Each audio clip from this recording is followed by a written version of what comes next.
If you have a Bible, go to Mark chapter 4, starting in verse 35. We have a big chunk of scripture to get through today. I may have been a little ambitious, but this was God's plan. So this is where we're at. Mark chapter 4, verse 35, and we're going to go all the way through Mark 5. I know. Buckle your seatbelts. Mark 4:35. On that day, when evening had come, he said to them, "Let us go across to the other side." And leaving the crowd, they took him with them in the boat, just as he was, and other boats were with him. And a great windstorm arose, and the waves were breaking into the boat, so that the boat was already filling.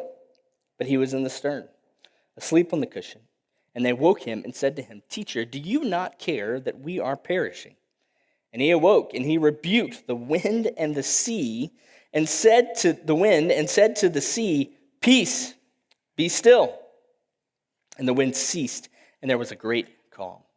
He said to them, "Why are you so afraid? Have you still no faith?" And they were filled with great fear, and said to one another, "Who then is this, that even the wind and the sea obey him?" Chapter 5. Then they came to the other side of the sea, to the country of the Gerasenes, and when Jesus had stepped out of the boat, immediately there met him out of the tombs a man with an unclean spirit. He lived among the tombs, and no one could bind him any more, not even with a chain.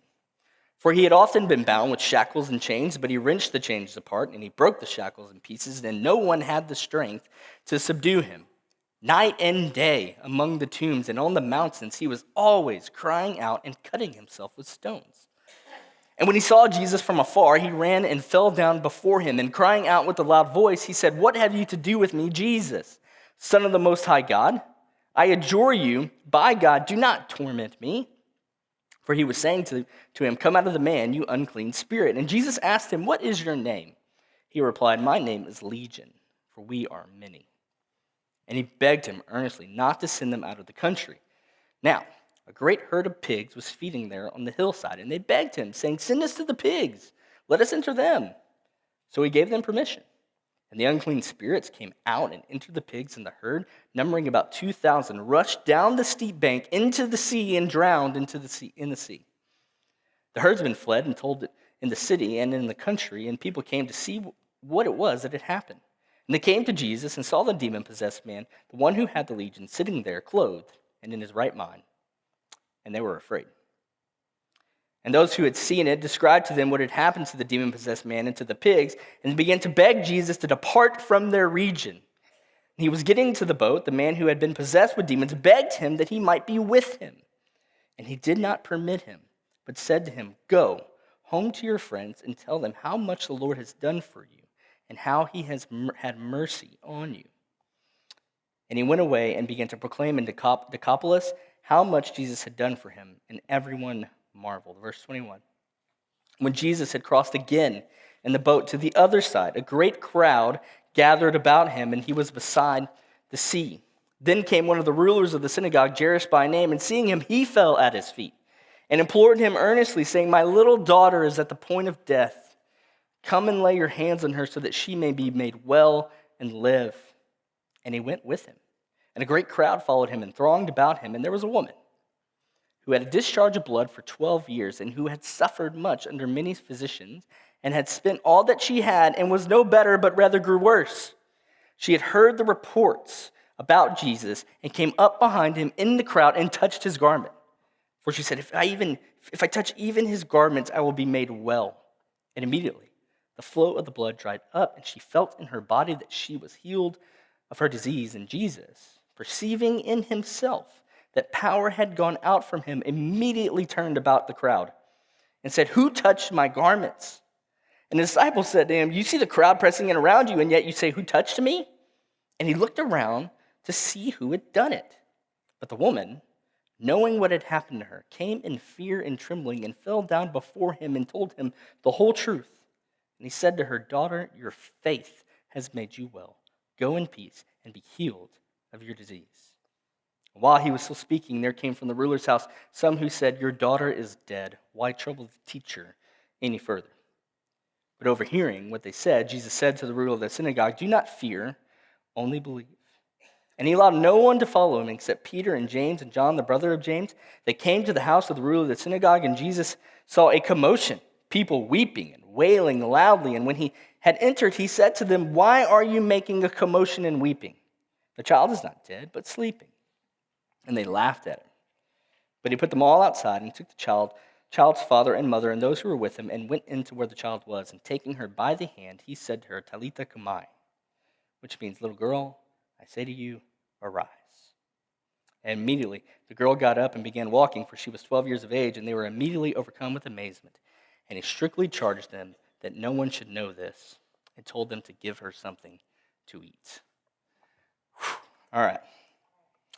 Well, let me start you off with a little story. When I was a kid, I used to play a lot of basketball. Every week, I would go to the park in Cuero, Texas, where I grew up, and me and my buddies, every week, we would hang out and we would play basketball. And I'll never forget the day that we showed up and there was a kid sitting off on the side on a bench by himself. And me being the good guy that I was, I said, "Hey, we should invite this kid to play with us, right? We need one more anyway. Let's invite him to be part of our crew." So, like 7 of us walk up to this kid and we ask him, "Hey, do you want to play basketball with us?" And he was like, "Sure, I would love to play with you." So we asked him the natural question that any basketball player would ask another basketball player, which was, "Are you any good?" To which he replied, he pointed at a spot on the court. I'll never forget this. True story. He pointed at a spot on the court and he said, "I can make 5 shots from that spot." And I was like, oh no. Because none of us can make a shot from that spot. I was like, dude, I just spent some social currency on ensuring that you got invited to play in this group, and then you're going to say that? Bro. Well, he got his little basketball, and because we were like, prove it, right? He got his little basketball, and he went on to not just make 5 shots in a row, but he made 7. And then we all said amongst ourselves, well, who then is this that can shoot a basketball so well? And from that point forward, whatever he said about his skill set in basketball, we believed him, all right? We believed him. Now, why do I tell you that silly story? Because today, we're going to see Jesus shoot the ball, all right? He's going to do some things that he has not done yet, and he's going to reveal something about himself that has not been as clear, okay? We're going to see Jesus absolutely stun, amaze, and drive fear into people's hearts, okay? We're going to see him shoot the ball. Now, let me catch us up to where we've been. We've been traveling through the book of Mark. We have seen Jesus declare his authority. Authority over the physical world, authority over the spiritual world, authority even over sins. And last week, Tristan showed us that Jesus has come to build a kingdom. And I hope your home group was as eventful as ours. We had a very good discussion about this text. It's that text from last week. It's so rich that Jesus is bringing forth the kingdom. He's revealing, he's building his glory amongst all people. At the end of the text last week in verse 34, it says that he did not speak to them without a parable, but privately to his own disciples, he explained everything. That to the crowd, to those on the outside, he's not fully revealing who he is or his purposes. But for those that he has chosen to walk with him and to be with him, he is revealing to them who he is. And today we're going to see Jesus dial that idea up even more. That to this point, Jesus has been healing fevers, he's been casting out demons, but today we will see Jesus control the weather, bring freedom to a guy that's been in deep bondage. And then we're going to see Jesus raise someone from the dead, okay? And in these moments, if you want 3 words, it's the power of Jesus, the purpose of Jesus, and the priority of Jesus. I did not intend for them all to start with P. It's just the way it worked out. So for you note takers, that's a gift from the Lord, okay? His purpose, or his power, his purpose, and his priority. So First, let's look at its power. In our first moment, Jesus and the disciples are going to hop into a boat and head to the other side of the Sea of Galilee. Verse 35 in Mark 4, on that day when evening had come, he said to them, let us go across to the other side. And as they are heading over to the other side of the Sea of Galilee, a massive storm rolls in. Now, the Sea of Galilee was known for this. It was very common for this to happen because of its location. In the mountains between the Mediterranean Sea and the desert, it was common for these massive storms to just appear. And the storm that shows up is absolutely terrifying. Verse 37, it says, a great windstorm arose. The waves were breaking into the boat. The boat was filling. Now keep in mind, the disciples are filled, several of them, are veteran fishermen. Okay? They would have seen many storms, but this storm terrifies them. They're scared that they are going to die. And where is Jesus while this is happening? He's asleep, but he was, verse 38, he was in the stern, asleep on the cushion. And they woke him and said to him, teacher, do you not care that we are perishing?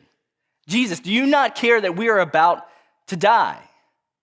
In that statement, it's this mixture of fear and anger, right?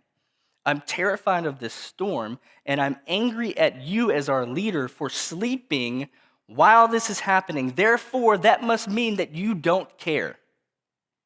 We have to catch this because this is a common thing for humanity to do.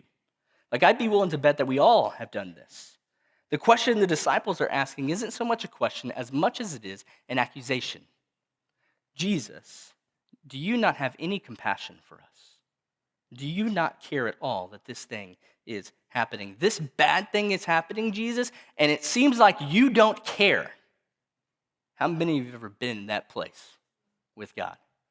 God, do you not see what's happening all around me? That must mean that you don't care, do you? You're asleep on the cushion. How is Jesus going to respond? Verse 39. He awoke and rebuked the wind and said to the sea, peace, be still. And the wind ceased, and there was a great calm. In Greek, those are two words that both mean silence. Okay? The first one is in the present tense, meaning right now, and the second one is in the perfect tense, meaning continuing. So, essentially, he says to the wind and the waves, be quiet and stay quiet. Like, think about this. It's almost as if he is talking to the wind like it's a child. You ever done this with a child? Stop! Don't you say another word, right? You ever done that? That's what Jesus does with nature. Stop. And I don't want to hear another word from you. This text says that not only does the sea obey, but it says there was a great calm. You ever seen a storm on the ocean or on a lake? Right? Even after that storm was gone, it would still be rough. There would still be waves going. But it says they were on still seas. There was a great calm. We get this idea that it was instant. If I'm there, I imagine silence. Nature's not saying a word. Disciples aren't saying a word. Because what you just saw, you don't have a category for it. Still seas. Verse 40, he said to them, Jesus probably breaks the silence. Why are you so afraid? Have you still no faith? Why does he say that to them? I think he's reminding them of who he is. He's God in the flesh. And he ends this moment with a question. It says they were filled with great fear. We'll talk about that in a minute.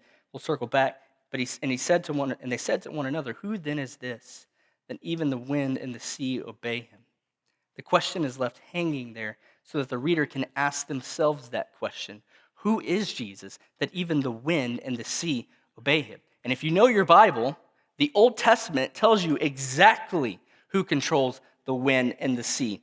God does that. Psalm 89:8. It says, O Lord God of hosts, who is mighty as you are, O Lord, with your faithfulness all around you, you rule the raging of the sea. When its waves rise, you still them. In 2 Maccabees, we won't go into the story, but there's an evil ruler named Antiochus Epiphanes, I think is how you say it. But he was a king who claimed to have the ability, the power to rule the sea. And they turn to him and they look at him and they say, hey, that's blasphemy. You can't say that because only God can rule the seas. And this idea isn't just limited to Scripture, but all throughout ancient cultures. In ancient cultures and language, the sea was a symbol of unstoppable destruction. There's a famous story about a king named King Canute. He was a Danish king in the 11th century. He was in charge of all these smaller kings, these smaller countries, and they were sucking up to him. They were basically trying to win his approval, calling him God. I don't know if anyone's ever heard this story, but it's one of my favorites. He walks up to the ocean. He looks at them. He says, am I God? And he walks up to the ocean and he goes, stop. And what do you think happened? The waves just kept coming. He was telling them, he's like, only God can stop the sea. I'm not God. And here's the deal. What's more terrifying than the raging sea? Someone who has power over that very sea. Did you notice the disciples are scared of the ocean, but after Jesus calms the storm, how do they react? Here's what it doesn't say. It doesn't say that they were joyful. It doesn't say that Jesus calmed the sea and then they all celebrated. They didn't puff out their chests, or they didn't go, when Jesus is in the boat, everything's okay. Jesus loves me. Yes, I know. How did they respond? They were filled with great fear because we're all scared of things we can't control. But you know what's more terrifying?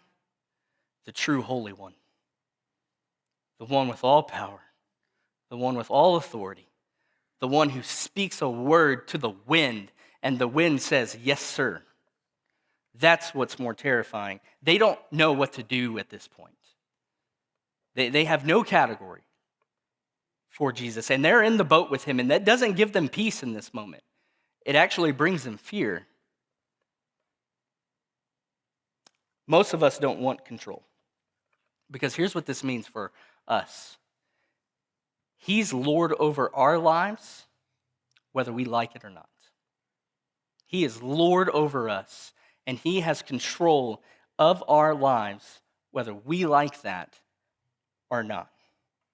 And so the question becomes, okay, if he is the true Holy One, if he is the one that when I, in my shame, approach his throne, if I'm truly honest, I'm filled with fear because that highlights all my imperfections. If he has all authority and all power and I approach his throne and I see him as the true authority, get the spotlight off me because he's going to show me who I really am. He's going to show me my true sin. If he has power like that, what is he going to do with that power when he comes to me in my shame and in my sin? That's what's scary. So our next story, we see the purpose of Jesus. We see the purpose of Jesus. When they get ashore, a man with an unclean spirit comes sprinting at Jesus. This man is absolutely broken. I mean, we won't read it all again, but listen to the description of this man. The text says that he was unclean. The word unclean means defiled, right? Defiled. Maybe another way you could say it is violated, right? It's not natural. Whether it was demon possession or disease, whatever's happening with this person, they're defiled, they're violated. It's not normal. It wasn't how they were intended to be. It says he lived among the tombs. He literally lives among the dead things. He's completely isolated from society. It says that no one could bind him anymore. Did you catch that? Anymore.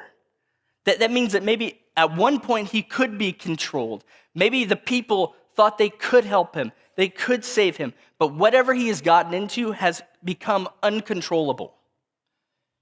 And what does he do in the tombs? Verse 5, night and day among the tombs and on the mountains, he was crying out and cutting himself with stones. He literally spends his days crying out and cutting himself with stones. This guy's out of control. He's self-destructive. And here's what we need to catch. He is physically displaying the state of our soul without Christ. He's all of us. He sees Jesus on the shore and he runs to him. They have a conversation. He tells Jesus that his name is Legion. A legion was the largest unit of the Roman army and at full strength had 6,000 soldiers. So that doesn't mean necessarily that there were 6,000 demons in this guy, but it just communicate the idea that there were many, not just one. And then Jesus cast the demons out of the man and into a herd of pigs. So let's take a little side trail before we continue, right? What's the deal with the pigs? You ever wondered that? Raise your hand. Okay, all right. I don't have all the answers for you, but I do have a few, okay? First thing you need to know about the pigs were unclean. This was Gentile country, okay? They were unclean. And so you ever wondered why the pigs? Well, the pigs were unclean too. So Jesus, that is why he allows that to happen. It's because these were not clean, purified according to Jewish ritual and Jewish law pigs. These were unclean pigs. So he's not violating anything by casting the demons into the pigs. So let me say a couple other things. First, you see the ultimate aim of the demonic world with what they do to the pigs. They kill them all. And if Jesus isn't going to let them destroy this man, then they will settle for the pigs. Right? Second, there are many who believe, and I tend to agree with them, that the pigs are a picture of the final fate of the demonic world. Okay? Jesus is demonstrating in this moment what is to come. And in Matthew's account of the story, the demons asked Jesus, hey, have you come to torment us before the appointed time? It tells us a couple things, right? That the demons know that there is an appointed time that they will be judged and punished. So it's a recognition by the demons that one of Satan's strongholds, the spirit world, is being invaded by Jesus and overpowered by Jesus. And so they say, have you come to destroy us before the appointed time? Right? And so this moment, it's a demonstration of what's coming. Revelation 20:10 says, and the devil who had deceived them was thrown into the lake of fire and sulfur, where the beast and the false prophet were, and they will be tormented day and night forever and ever. So Jesus is declaring to the demonic world, your end is coming. Your end is coming. Your stronghold will not remain. So yes, I will cast you out, and then you will fall into the lake. And he allows them to die in that sea. It's a declaration of his authority over the spiritual world, authority over the demons, and it's a proclamation, I think, that, hey, your end is coming. Yes, your appointed time is coming. So that's the side track, but what's the main point of this moment? Word begins to spread about what happened, and everyone comes out to see Jesus. It says they came to see Jesus and saw the demon-possessed man, the one who had the legion, sitting there clothed and in his right mind. That Jesus, in all of his power and all of his authority, what does he do with that power and authority? He comes to bring freedom and peace to the defiled and to the shamed. He brings this guy's dignity back. That's why it's worded like that. He brings this guy's dignity back. He brings freedom to this guy's life that he had given up on long ago. And he has all the power. He is God in the flesh. There is no one like him, but he did not come to abuse that power. He came to bring freedom. His purpose is to bring peace and freedom to our dead souls. He literally finds people crying out in the night and brings their hope back. Now, I'm wondering if any of us in here might have this train of thought. Well, Colton, I've tried that. I feel defiled. I feel violated. I feel out of control. I feel like I have chains on me and I don't know what to do. And I have cried out to him. I've cried out to him. I've asked him for help and he hasn't done anything. Anybody felt like that before? Some of you read this story and all you can think is, well, good for him, but that's not me. That didn't happen for me. Been there, done that. Jesus was silent. Or Jesus is silent for you right now. And so you're like, good for him, but this is just a story to you. It does not resonate in your heart. Before we tackle that, we need to look at the priority of Jesus. And so if that's you, stay with us. The people of the Gerasenes, they asked Jesus to leave, partly because they blame him for killing their pigs, but also because they were scared of him. The guy who was possessed by legion probably terrified the people in that city. So what's more terrifying than that guy? someone who can control him. And by the way, did you notice that this guy asked if he could leave and be with Jesus? How cool is that? Right? He says, hey, I want to follow you. And you know what's cooler? Jesus tells him no. And what does he do with this guy? He commissions him. He says, go tell about what I've done. All the way back in Mark chapter 5, Jesus is commissioning people, telling them to go. I love that.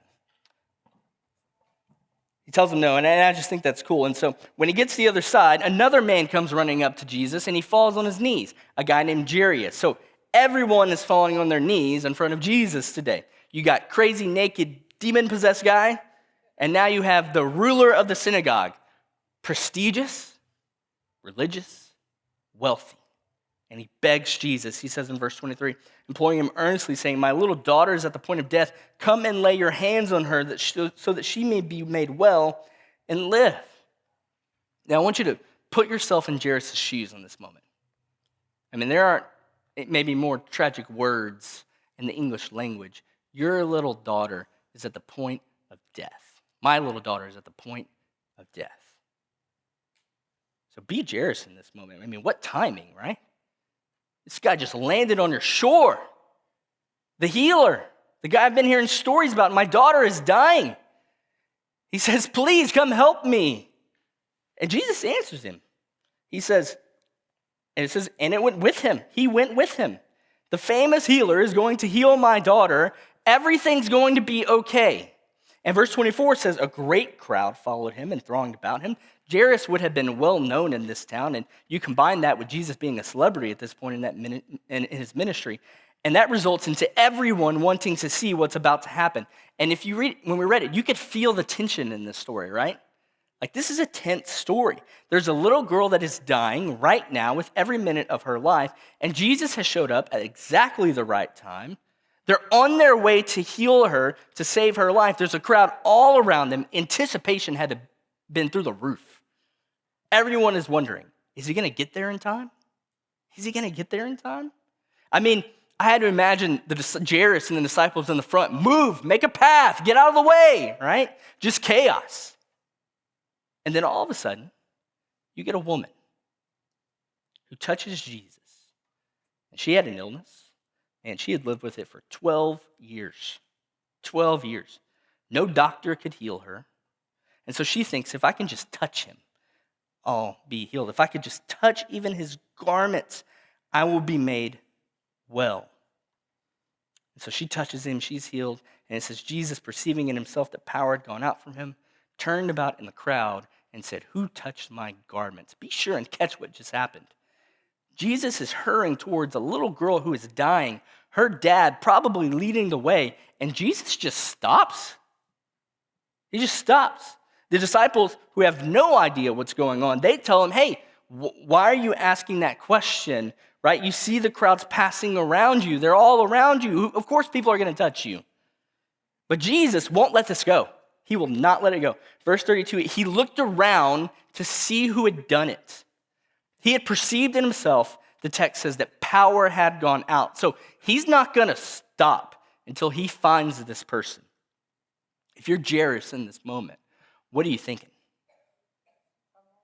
Who cares, Jesus? Who cares who touched you? Can we go now? My daughter's dying. Finally, the woman comes forward. We don't know how long this took, by the way, but she comes forward, and everyone has to wait and watch this conversation happen. Did you catch that too? Like, remember, there's chaos probably happening around them, and everyone has to stop and wait for this conversation to happen between Jesus and the woman. It says the woman, knowing what had happened to her, came in fear, trembling, and fell down before him and told him the whole truth. He said to her, daughter, your faith has made you well. Go in peace and be healed of your disease. Now let's think about this. Her problem was serious, right? A discharge of blood would have been at minimum uncomfortable, maybe embarrassing. But more than that, it would have made her unclean. Unclean. It would have made her defiled. She would have been alienated from society. Did you notice that it said that she had suffered under many physicians? I don't know what that means. Maybe you do, but I don't know what that means. But it's tragic. It's absolutely tragic. But here's the deal. It's a tragic suffering that had gone on for 12 years.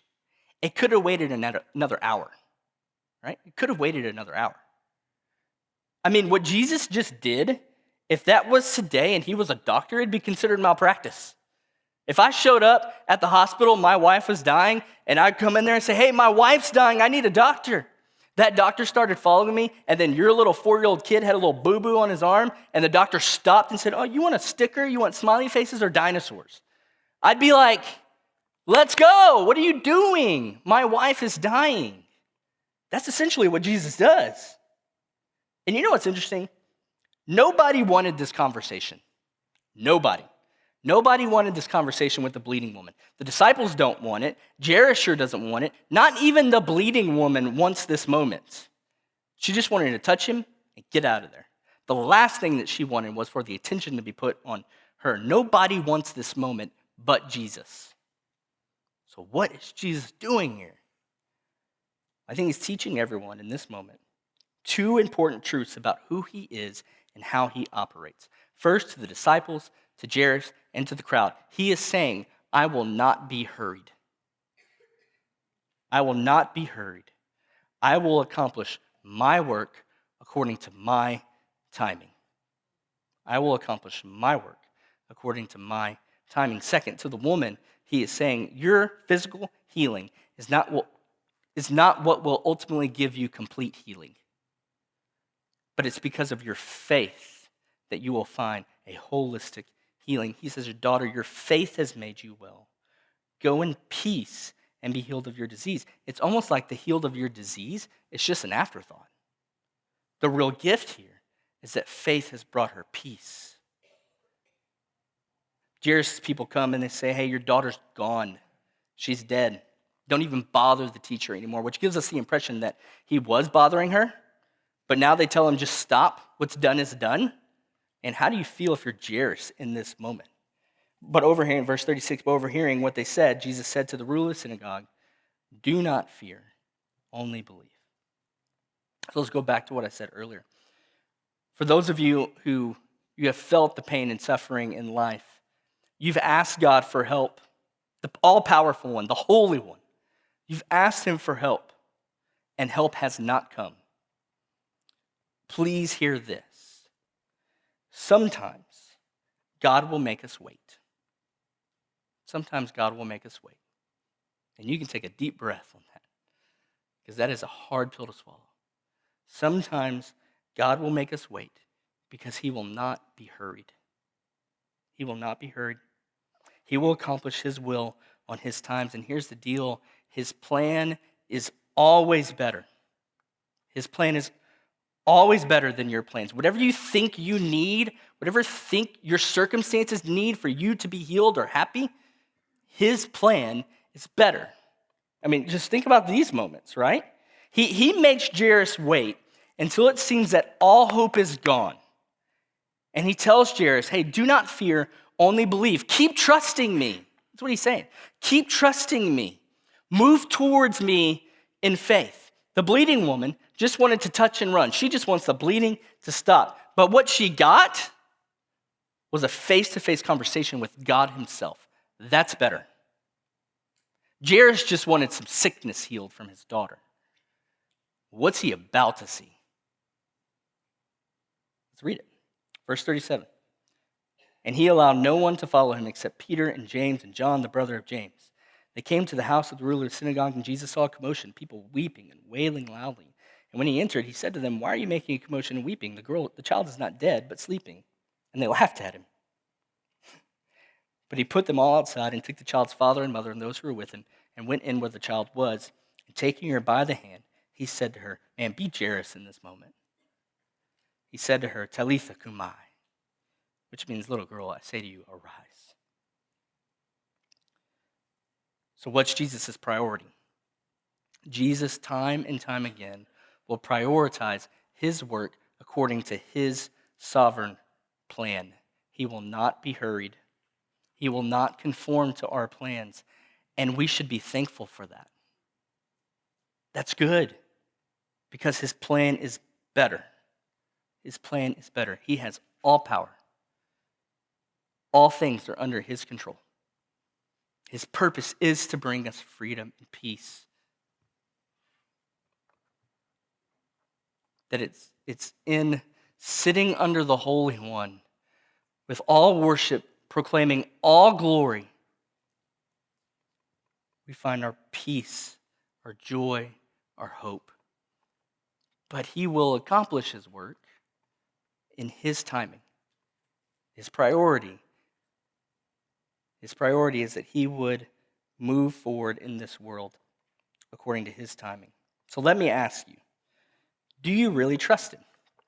Do you really trust him? And I know that phrase has been thrown around in the church. Well, you just got to trust God. Like, okay, what does that mean? I would just say, man, no, really. Do you really trust him? Do you really trust that his plan is better? Are you willing to fall at his feet and say, I have faith that you are in control. I have faith that all of this is for your glory and my good. I have faith that your plan is better. Are you willing to stake your career on trusting God? Are you willing to stake your family's life on trust? Are you willing to stake your future on trusting God? I think if we are, then we will find something better than just the fixing of circumstances. We will find true hope and satisfaction in our worship. True hope and joy when we think about our family, when we think about the future. Man, to sit at the feet of Jesus and say, I surrender it all. I give it to you. And then to patiently wait for his work. Patiently wait for his timing. I believe that if we do that, we will see the unbelievable work of God. And it probably won't be as we expected it to be. But it will be better than what we thought it would be.